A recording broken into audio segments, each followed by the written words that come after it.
예, 그럼 문학과 3 이제 1주차 2차 시를 시작해 보도록 하겠습니다.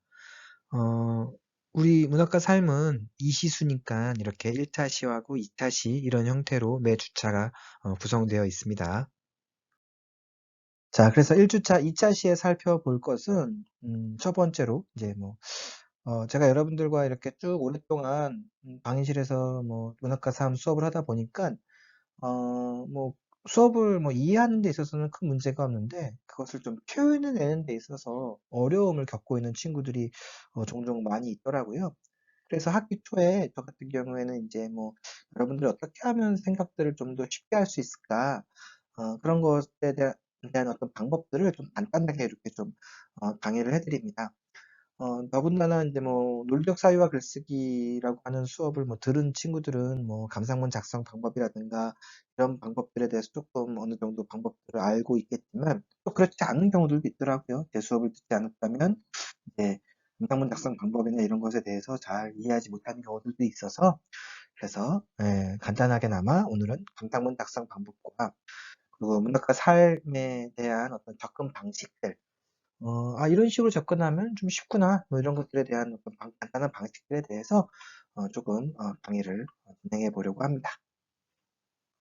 예, 뜬금없이 이제 2차 시에서 감상문이라든가 이런 것들에 대해 살펴보는 이유가 뭐냐면, 이제 그것 때문에, 왜 너무 뜬금없어요? 라고 이렇게 질문하는 학생들이 가끔 있더라고요. 근데 이제 여러분들이 뭔가 이제 답안을 작성하거나 이럴 때 좀 도움이 되고자 하는 어떤 방향성을 제시해 주기 위함입니다. 우리 수업이 6대 역량을 증진시키는 어떤 그런 수업입니다. 예, 목표가 분명한 수업이에요. 그래서 이제 여러분들이 나의 역량들에 대해서 사실은 이제 사전 자가 점검을 하는 거예요. 어떤 작품들을 읽어보고 내 생각들을 표현해내는 단계가 사전 자가 점검 단계라면 이제 수업의 활동지를 작성하고 다른 친구들과 의견을 교환하면서 수업 내용을 통해서 변화되는 지점을 발견하는 게 이제 경청하고 하는 지점이겠고요.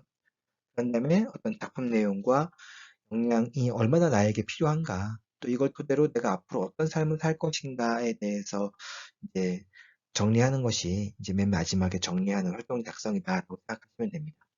그리고 이제 넘어가는 게 아니라 그걸 토대로 해서 중간고사, 기말고사를 보는 거예요.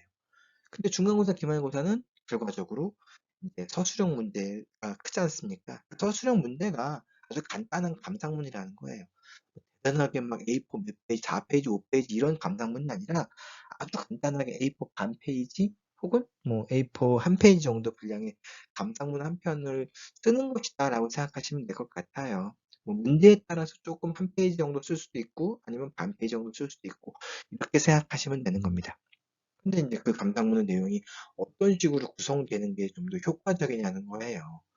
요 강의를 들으면 내가 답안을 쓸 때도 내가 어디에 포인트를 맞춰야 되는지를 알게 되는 거예요. 그죠? 그러니까 이제 다음 페이지부터 제가 하는 이야기들을 조금 잘 이렇게 기록해 두었다가 그것을 활용하셔서 여러분 활동을 하시면 많은 도움이 될 겁니다.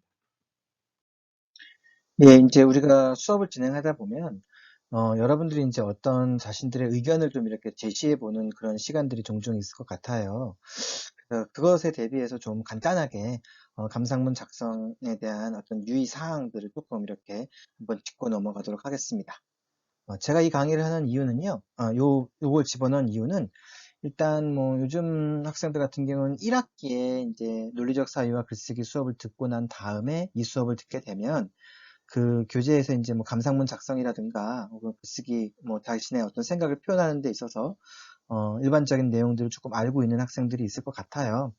근데 또 이제 좀 학번이 좀 높은 학생들 같은 경우에는 또 그런 부분을 좀 잘 이렇게 잘 이렇게 수업을 듣지 못한 경우들도 종종 있더라고요. 그래서 그냥 조금 간단하게 제가 이제 보통 글쓰기 수업에서 강의하는 내용들 아니면 다른 수업에서 강의하는 내용들 가운데 여러분들에게 좀 도움이 될 만한 어떤 감상문 작성 유의 사항을 간단하게 좀 짚고 넘어가 보도록 합시다. 일단 첫 번째 여러분들은 이번 학기에 참 많은 작품들을 읽어야 합니다. 매주 한 작품이라고 생각을 하시면 될 것 같고요. 그렇다고 분량이 많은 건 아니에요. A4로 한 4페이지 정도 되는 분량이기 때문에 그렇게 많지는 않습니다. 근데 그것을 조금 이렇게 밀도 있게 읽었으면 좋겠어요. 꼼꼼하게 밑줄도 쳐가면서 자신들의 생각을 정리해가면서 읽으면 아마 여러분들 충분히 자신의 생각들을 녹여낼 수 있으리라 생각을 합니다. 따라서 여러분들에게 중요한 게 뭐냐면 이제 단순한 작품 해석이라든가 혹은 감상에 머무르는 패턴에서 좀 벗어났으면 좋겠습니다. 우리가 감상을 하라고 하면 아주 많은 사람들이 아직도 이 줄거리를 쓰는 학생들이 있더라고요. 그래서 뭐 줄거리를 여기는 지금 다 모든 학생들이 똑같은 작품을 읽기 때문에 줄거리를 이야기할 필요가 없어요. 이제 간단하게 요약은 할 수가 있겠죠. 그리고 줄거리는 제가 이미 강의에서 아주 기본 서사라고 해서 여러분들에게 꼼꼼하게 이렇게 좀 짚어드릴 거예요. 그런데 여러분들이 다시 또 어떤 이 작품의 줄거리에 대해서 이야기하는 건 사실은 그렇게 의미가 없습니다. 그러니까 줄거리는 이해하고 있되 그 줄거리를 감상문에 포함시키는 것은 그렇게 바람직하진 않습니다. 아니면 뭐 이렇게 중간고사나 기말고사에서 전체 내용에 대해서 뭐 줄거리에 대해서 제가 설명해 보시오라고 하면 그때는 쓸 수 있겠지만 여러분들이 이제 평소에 무언가 짧은 글을 쓴다든가 다른 학생들과 의견을 교환한다든가 이럴 때는 줄거리 당연히 이야기할 필요가 없겠죠. 감상문도 마찬가지인 겁니다. 감상문도 자기가 이 작품에 대한 어떤 깊이 있는 해석을 하는 거지 어떤 줄거리를 다시 들려주는 것은 아니다라는 것을 이해했으면 좋겠습니다. 두 번째, 우리는 이제 여러 작품을 읽겠지만, 여러분들 같은 경우에 이제 뭐 과제를 진행하다 보면, 이제 어떤 작품을 조금 선별해서 이렇게 이야기하는 경우들도 있어요. 그렇다면 해당 작품에 좀 집중적으로 여러분들이 관심을 기울이게 된 이유가 있을 텐데, 그게 바로 여러분들의 가치관과 관심사입니다. 예를 들어서 우리가 이제 2주차에는 자기 경영이거든요. 그럼 자기 경영에서 이제 여러분들이 무언가 자신만의 정체성에 대해서 고민이 많았던 학생은 특히나 이제 그 어떤 자기 연어라든가 아니면 지킬 박사와 하이드라고 하는 작품에 더 관심이 많을 거예요. 그게 바로 자기만의 경험과 가치관이거든요. 또 자기만의 관심사거든요. 그런 걸 동원하셔서 여러분들의 작품에 대해서 이 작품이 나에게 의미가 있다라는 어떤 이유를 밝히는 것. 요게 인제 어떤 여러분들이 어떤 이 글의 감상문을 쓰는 데 있어서 아주 중요한 출발점이라고 저는 생각을 합니다. 특히 감상문의 서론은 이런 식으로 무언가 자신의 경험과 자신의 가치관과 작품을 이렇게 매치시켜 보는 것, 어떤 문제 제기를 하는 것, 그게 매우 중요하겠죠. 그러니깐 이 작품을 그냥 뭐 읽고 '아 이거 재밌어. 교훈이 있네.' 뭐 이런 식으로 어떤 파악하는 게 아니라 '내가 왜 이 작품에 관심을 기울이게 되었을까? 내가 이전에 경험한 건 무엇일까?'라는 어떤 생각에서 좀 출발을 해서 감상문을 작성하게 된다면 아마 좋은 감상문을 쓸 수가 있겠죠. 예. 세 번째로는 이제 깊이 있는 해석인데요. 깊이 있는 해석이란 무엇이냐면 그렇다고 여러분들이 뭐 글쓰기의 전문가도 아니고 또 뭐 감상문 뭐 아주 수필가도 아니에요. 그렇지만 여러분들이 해야 될 일이 딱 하나 있습니다. 바로 이 깨침이라는 거예요, 깨침. 깨침은 뭐냐면 다른 사람이 발견하지 못한 것을 내가 발견했다는 거예요. 다른 사람이 발견하지 못한 어떤 의미 있는 그런 부분들이 있을 거예요. 예를 들어서 뭐가 있을 수 있을까요? 만약에 여러분들이 어떤 음악을 듣는다면 대부분 그 음악에 대해서 사람들은 뭐 그 어떤 가수의 어떤 목소리라든가 아니면 뭐 가사라든가 아니면 어떤 그 뭐 후렴구 이런 거에 집중을 해서 그 음악을 감상을 할 텐데 어떤 학생은 그게 아니라 이 도입부가 지니고 있는 어떤 의미에 대해서 이렇게 감상을 할 수도 있어요. 그렇다면 그건 다른 사람이 발견하지 못한 자기만의 아주 독특한 어떤 시점, 뭐 관점 이럴 수가 있겠죠. 그런 걸 동원해서 여러분들이 무언가를 감상한다면 그 자체로 매우 참신하고 또 어떤 다른 사람들이 발견하지 못한 새로운 나만의 깨침이다라고 생각하시면 될 것 같습니다. 예. 그래서 아마 그것은 개인적인 어떤 취미들이라든가 개인적인 관심사에서 출발하는 것이다라고 생각하시면 될 것 같아요. 자, 또 하나 이제 깨침의 요소인데요. 그렇다면 '나는 어떻게 다른 사람이 발견하지 못한 걸 발견할 수 있을까?'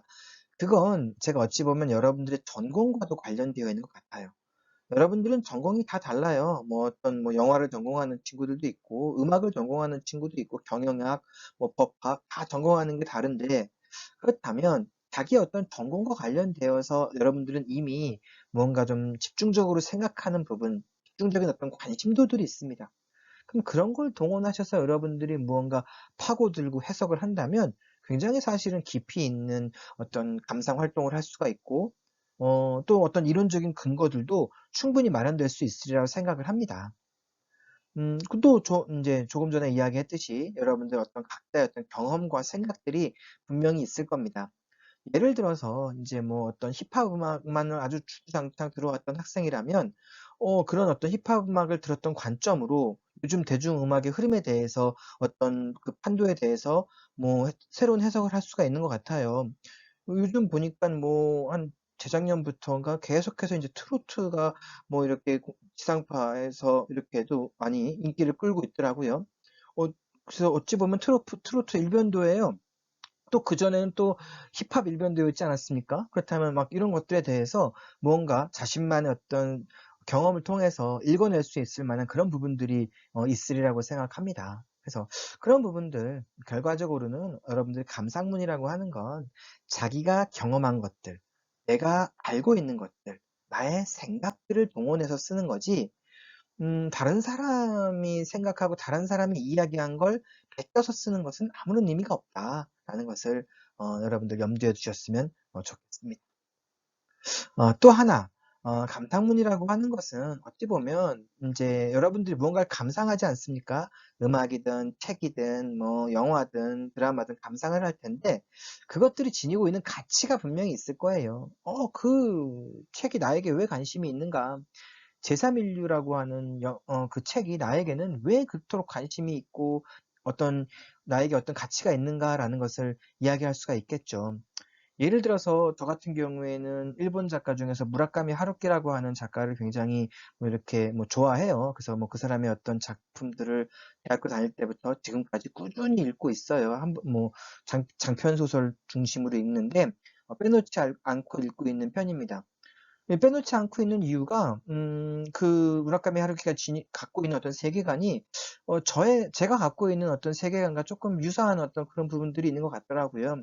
어떤 세상은 하나의 어떤 관념으로 이루어져 있지 않고 여러 가지 관념들이 동시다발적으로 이렇게 공존하고 있는 것이다라고 하는 게 어찌 보면 하루키가 지니고 있는 세계관인데 저 역시 좀 그렇게 생각해요. 그래서 제 내면 세계도 뭐 하나의 관념, 하나의 가치관으로만 이렇게 언제나 유지되는 것 같지만 여기에도 수많은 다른 관념들이 개입되고 있는 것이다라는 생각을 저는 가끔 하거든요. 그래서 어떤 그 작품이라든가 그 작품을 쓴 작가가 주장하는 어떤 가치관들이 독자가 그리고 그것을 즐기는 사람의 어떤 가치관과 만났을 때 어떤 의미들이 있을 거예요. 그 의의들. 근데 때로는 그 내가 지니고 있는 가치관에 도달하지 못했을 때는 그 작품의 한계의 점에 대해서도 사실 어떤 이야기들을 할 수가 있겠죠. 그래서 내가 아무리 좋아하는 작가라고 하더라도 이번 작품은 좀 한계가 있는 것 같아. 이번 작품은 아주 가치가 있어.'라는 식의 어떤 비평적인 견해들도 포함시킬 수 있는 게 감상문이라고 생각을 합니다. 그런 것들이 바로 울림이에요. 울림이라고 한다는 건 이제 울림통이죠. 뭐 기타에 울림통이 있지 않습니까? 줄을 탱 하면은 인제 쥐잉 하고 인제 울리잖아요.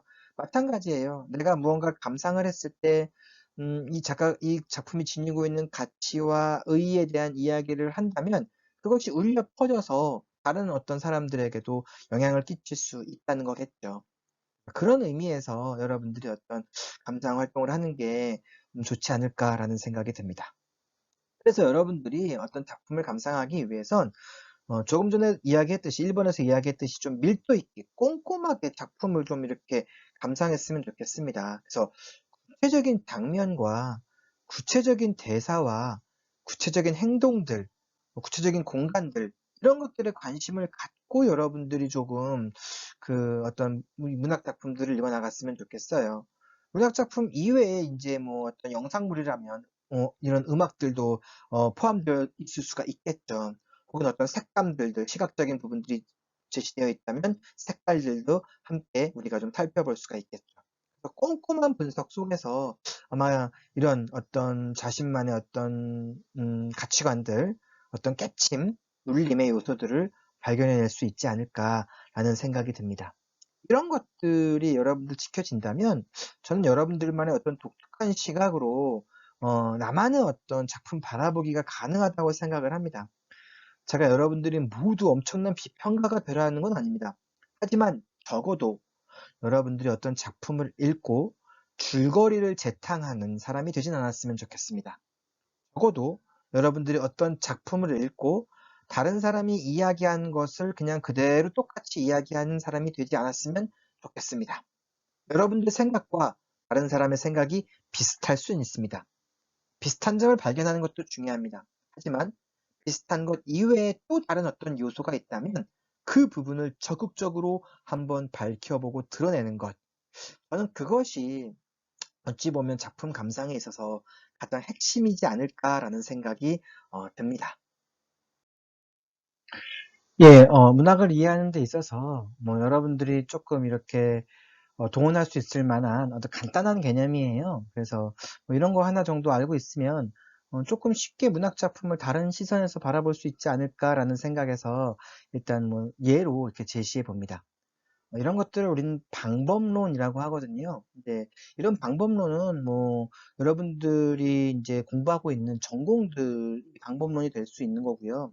예를 들어서 뭐 철학을 전공하면 철학적인 방법론, 또 뭐가 있을까요? 경영학을 전공하면 경영학적인 방법론, 사회복지학을 전공하면 뭐 사회복지학적인 어떤 시선, 방법론을 갖고 문학 작품을 바라보는 거겠죠. 라깡이라고 하는 프랑스 철학자가 있습니다. 그래서 이 철학자가 이제 인간의 어떤 삶에 대해서 지금 좀 구분을 한 거예요. 철학자라고 하긴 좀 그렇고 정신분석학자라고 이해하시면 될 것 같아요. 그래서 인간의 어떤 발달 단계를 크게 이렇게 세 단계로 구분을 했습니다. 상상계와 상징계와 그다음에 실제계입니다. 그래서 우리가 알고 있는 어떤 상상이라는 단어, 그리고 상징이라는 단어, 그리고 실제라는 단어, 이런 것들과도 이렇게 좀 관련되어 있는 부분들도 있고요. 이런 걸 동원하셔서 여러분들이 무언가를 이야기할 수 있을 거예요. 그래서 상상계는 말 그대로 이제 상상의 단계라는 뜻이에요. 그래서 허구의 세계예요. 그래서 아주 쉽게 이해하자면 이제 어린아이예요. 어린아이의 세계라고 생각하시면 됩니다. 그래서 이제 어린아이들이 이제 거울에 비친 자신의 모습을 보고 이렇게 되게 즐거워해요. 우리 집에도 이제 아주 어린아이가 한 명 있어요. 7살 아이인데요. 얘는 이제 뭐 상상계를 조금 벗어나긴 했지만 여전히 이제 뭐 아직도 거울을 보면서 되게 즐거워하고 실제로 저는 거울을 보면서 그렇게 즐거워하지 않아요. 그래서 이렇게 온라인 강의도 이렇게 얼굴이 나오지 않았으면 좋겠는데 또 학교에서는 조금 나와야 된다고 해서 이제 일부 이렇게 얼굴이 나오게 합니다. 이거는 이제 제가 상상기에 머물러 있지 않다는 이야기고요. 근데 어린아이들은 그렇지 않아요. 거울을 보면서 굉장히 즐거워하는 단계라는 거겠죠. 자기 자신을 굉장히 어떤 사랑하는 거겠고요. 일단 그게 상상기의 첫 번째 특징입니다. 두 번째 특징은 뭐냐면 자신과 타인을 구분을 못 합니다. 자기가 곧 세계예요. 다른 사람과 내가 동일한 생각을 하고 있을 거라고 생각하는 겁니다. 내가 이런 고통을 겪으면 저 사람도 고통을 겪는 거고, 내가 즐거우면 저 사람도 즐겁다는 거예요. 저 사람과 내가 분리되어 있지 않다는 거겠죠? 상상기에 빠져 있는 거예요. 근데 어른이 되어서도 이런 경우들이 종종 있을 수 있어요. 세상과 자기를 구분하지 못하고 나의 어떤 생각들이 곧 세계의 생각이고, 세계의 생각이 곧 나의 생각이다라고 생각하는 사람들이 종종 있을 거예요.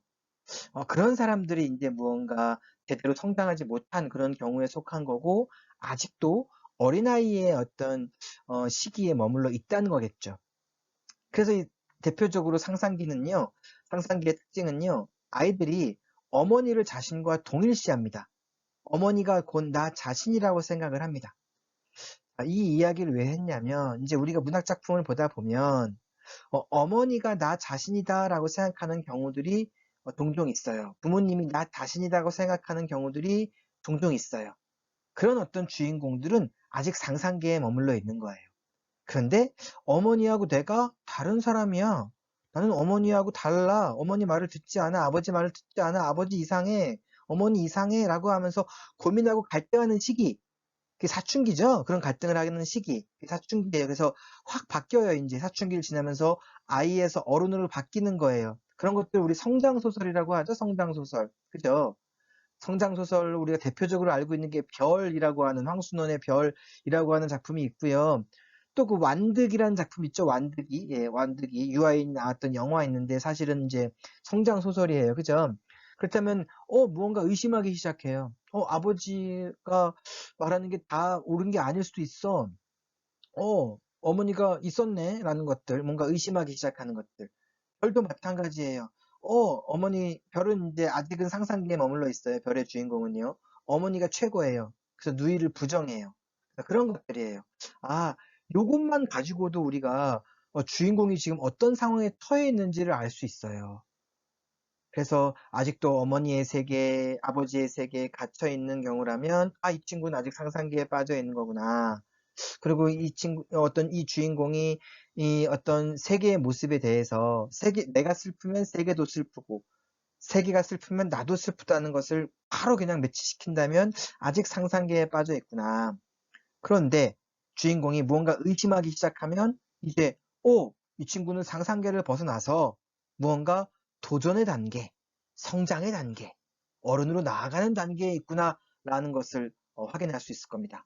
당장 우리는 어떤 자아 정체성과 관련된 이야기들, 그리고 자기 경영 역량과 관련된 이야기들을 다음 주부터 진행할 텐데, 거기에서도 이 상상계라고 하는 것을 조금 이렇게 적용시켜서 해석해 볼 수 있는 그런 부분들이 아마 있을 겁니다.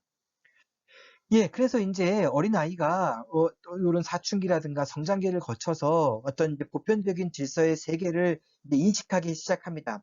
그 즈음이 이제 학교에 들어갈 즈음이에요. 학교에 들어가면 이제 어떤 규칙들이 이제 생기죠. 규칙들이 생겨요. 뭐 정해진 자리에만 앉아라. 수업 시간엔 공부만 해라. 뭐 쉬는 시간에만 뭐 화장실에 갔다 와라라고 하는 규칙이 생기는데 어떤 명령들이 이제 아이들에게 부여되기 시작합니다. 그럼 이 아이들은 이제 사회에 길들여지기 시작하고 사회의 규칙이라는 것을 따라가기 시작합니다. 이때 아이들은 최초로 이제 어머니 존재 이외에 아버지라고 하는 존재들, 이제 아버지는 대표성을 띠고 있는 건데, 뭐 학교라든가, 혹은 군대라든가, 병원이라든가, 조직, 사회, 이런 것들에 대한 어떤 시스템들을 이해하기 시작합니다. 그리고 그런 어떤 것들이 나에게 규율과 금기로 다가온다는 것을 이제 인식하기 시작합니다. 아버지라고 하는 존재를 법과 규율로 이제 인식하는 단계입니다. 아버지의 말이 무언가 나에게 있어서 절대적인 어떤 영향력을 끼치기 시작합니다. 사회가 나에게 영향력을 끼치기 시작합니다. 그렇지만 분명히 이 사회와 나는 분리되어져 있는 거겠죠. 그래서 이 사회에 대한 어떤 고민들을 하기 시작합니다. 이 사회가 바로 이제 상징계 시스템이라고 하는 겁니다. 쉽게 이야기하자면 상징계가 이제 영어로 시스템입니다. 여기서는. 그래서 어떤 철학적인 용어로 시스템이 되는 거예요. 그래서 그 시스템에 대해서 저항하기도 하고 그 시스템에 의해서 피해를 입기도 하는 겁니다. 그런 이야기들이 이제 문학 작품에 아주 많이 등장을 합니다. 문학 작품은 주인공이 이 시스템으로 인해서 갈등을 하는 장면들이 굉장히 많이 등장을 합니다. 당장 우리가 이제 또 뭐 이제 어떤 사회 시스템들에 대해서 저항하는 그런 이야기들을 한 2주차, 3주차부터 이제 또 볼 수가 있을 거예요. 한국 사회 시스템에 적응하지 못하는 외국인들, 그리고 외국 시스템에 적응하지 못하는 한국인들, 이런 모습들을 조금 이렇게 바라보면서 그랬을 때 내가 느낀 좌절감이 어떤 것인지, 그것을 벗어났을 때 내가 느낄 수 있는 행복감이 어떤 것인지에 대한 이야기들을 할 수가 있겠죠. 따라서 우리가 이 상징계라고 하는 것을 조금 잘 이해할 필요성이 있습니다. 요약하자면 상징계는 시스템이고 시스템을 이해하고 이제 시스템과 충돌하거나 패배하거나 승리하는 이야기들이 문학 작품에 등장할 겁니다. 그것에 대한 여러분들의 어떤 평가들이 이제 이루어지면 되겠죠. 마지막으로는 이제 실제계입니다. 실제계로는 이제 완벽하게 사회로 진입하는 단계라고 생각하시면 될 것 같습니다. 그래서 상징계가 이제 어떤 주인공들이 이 사회로 인해서 뭔가 갈등을 하게 되고 사회로 인해서 뭔가 억압을 받기도 하지만 그렇다고 해서 모든 주인공들이 다 비극적으로 죽거나 이런 건 아니에요. 어, 당장은 어떤 억압을 받더라도 그 사회 시스템에 적응해서 살아가는 거예요. 이 사회는 사실 어떤 면에서는 그렇게 무언가 나를 억압하는 존재, 절대적인 존재들이 있는가 하면 무언가 또 내가 자유를 느끼면서 행복감을 느끼는 그런 상황들도 있는 거예요. 그래서 뭔가 예를 들어서 그냥 쉽게 이야기하자면 뭔가 악이 있다면 선도 있는 거겠고, 그러한 것들이 공존하면서 나는 거기서 실제로 그냥 살아가는 겁니다. 그래서 우리는 살아가는 거예요. 우리가 뭐 악만 있다고 해서 죽을 수는 없는 거고, 선만 있다고 해서 또 살 수는 없는 겁니다. 그런 어떤 공존의 어떤 어울림 속에서 우리가 어떤 식으로 살아가느냐. 결과적으로 문학과 삶이라고 하는 것은 바로 삶의 문제라는 거예요. 이 실제에 우리가 어떤 식으로 살아가는 방법들을 터득하냐는 겁니다. 그래서 문학을 통해서 실제 사회의 모습이 어떤 것인지를 조금 이해해보고, 그렇다면 나는 어떤 식의 삶의 모습들을 내 스스로 만들어야 되느냐, 그것들을 우리가 터득해 나가는 게 실제계로 우리가 어떤 올바른 방향으로 진입해 가는 것이다 라는 거겠죠. 만약에 나만의 어떤 삶의 방식들을 터득해내지 못하면 우리는 실제계에 진입하지 못하고 상징기에 머물면서 언제나 고민만 할 수밖에 없는 거겠고, 언제나 좌절만 할 수밖에 없는 그런 것일 수도 있습니다. 그래서 여러분들이 뭐 이러한 개념들을 조금 이렇게 조금 이해하시면 문학 작품을 이해하는데 앞으로 더 도움이 되리라 생각해서 간단하게 이 개념들을 이렇게 설명해 봤습니다. 이 개념이 좀 어려워서 제가 수업 시간에 어떤 문학 작품이 나오면 항상 이게 상상계다, 이게 상징계적인 어떤 갈등이다, 이게 실제계로 진입하는 것이다 라는 식의 설명들을 앞으로 계속 조금 이렇게 보충해 드리도록 하겠습니다. 예, 마지막으로 이제 주차별 강의를 다시 한번 쭉 정리해 보자면, 원래는 이제 강의실에서 제가 이 강의 계획서를 나눠드려요. 그래서 이제 만약에 다시 만나게 되면 그때 다시 나눠드리도록 하겠습니다. 그래서 일단 딱 보시면 아시겠지만 이제 역량 중심으로 저희가 구성되어 있어요. 자기 경영 역량, 글로컬 역량, 나눔 역량 이렇게 그 역량에 따라서 주차가 두 주차로 구성되어 있다는 걸 알 수가 있겠죠. 그리고 그 두 주차에는 총 4작품이 있긴 합니다. 그런데 이제 핵심 작품 두 작품을 우선 우리가 살펴보는 거고요. 나머지는 제가 조금 더 추가적으로 여러분들에게 참고로 설명해 드리는 겁니다.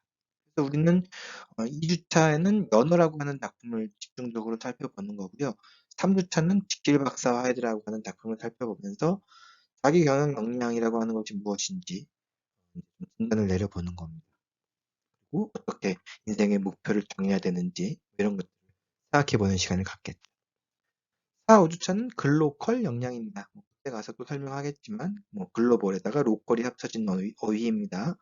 그래서 신짜오 신짜오를 4주차, 나마스테를 5주차에 살펴보고 나머지 두 작품을 더 추가로 제가 설명하면서 글로컬 역량을 보완하는 방법에 대해서 이야기해보는 시간을 가져보도록 하죠.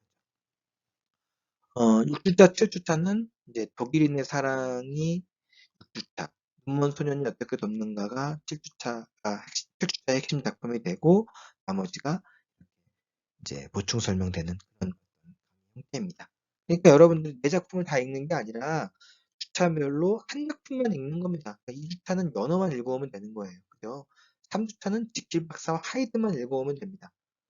4주차는 진짜오 진짜오, 5주차는 남았을 때, 6주차는 독일인의 사랑, 7주차는 눈먼 소년이 어떻게 돕는가. 굉장히 짧아요. 그러니까 꼭 읽고 와서 의견을 나눠보도록 합니다.